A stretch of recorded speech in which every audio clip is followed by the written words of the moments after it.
Hi everyone, this is Lara Hammock from the Marble Jar channel, and today is the second in a two-part series about the app that my public library uses to access digital books and audiobooks, the Libby app. This video is an update to the one that I did in 2019, which featured the old interface.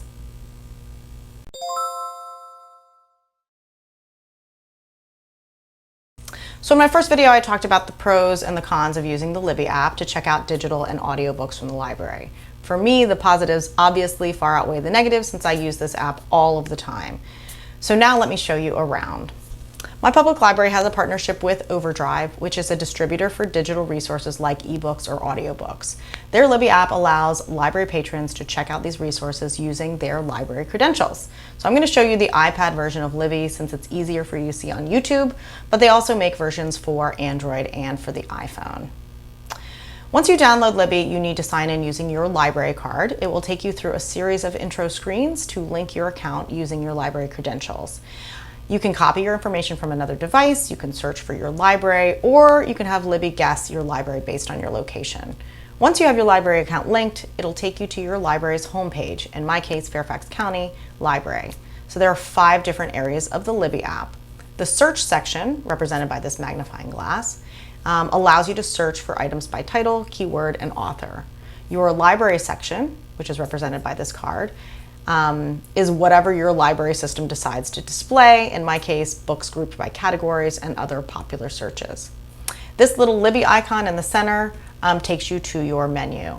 Your bookshelf, which takes you to your holds and checked out items, and your timeline, which is represented by this clock, shows you what things have happened in your account.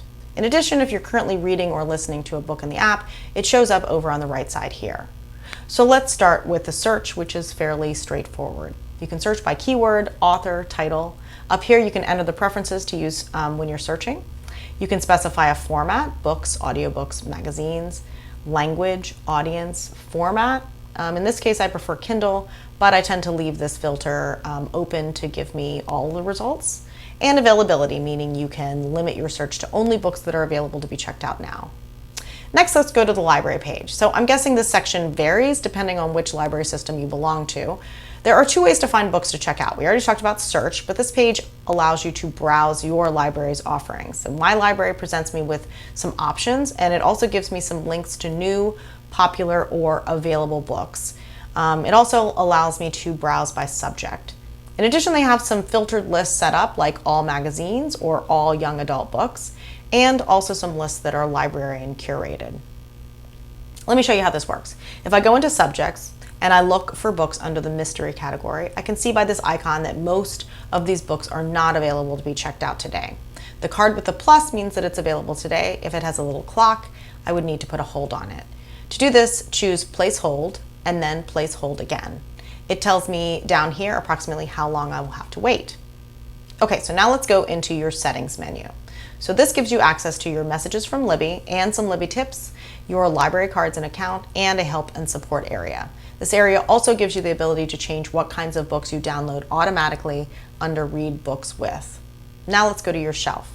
This area shows your loans, your holds, and your tags. Loans are the books that you currently have checked out.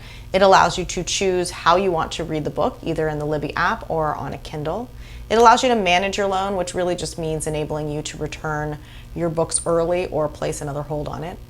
And it tells you how much time you have until the book is due and how many people are waiting for it. Up here you can see all of the books that you have on hold. It gives you an approximate amount of time that you still need to wait, allows you to read a sample, and gives you a way to manage your hold.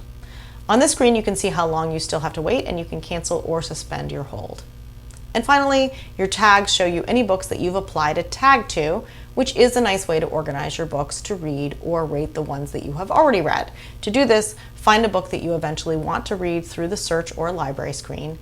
Now hit tag, and you can pick one of Libby's default tags, which looks like a book list, thumbs up, and thumbs down, or you can make your own tag using text or emojis.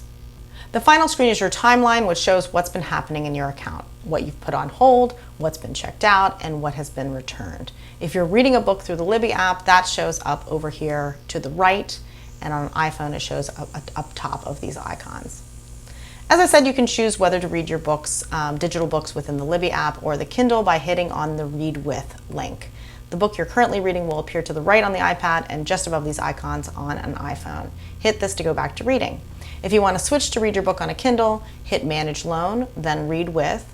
Choose Kindle instead, which will take you to your Amazon page to claim your library book and send it to your Kindle. And then it will automatically appear in your Kindle's cloud.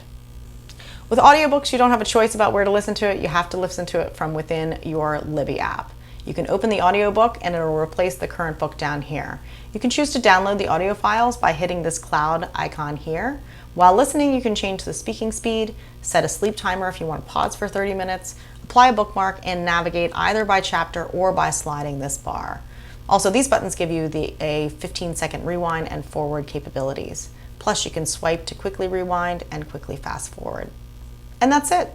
I use this app all the time to check out digital books, put books on hold, and listen to audiobooks. But let me know what you think. Comments are always appreciated, and thanks for watching.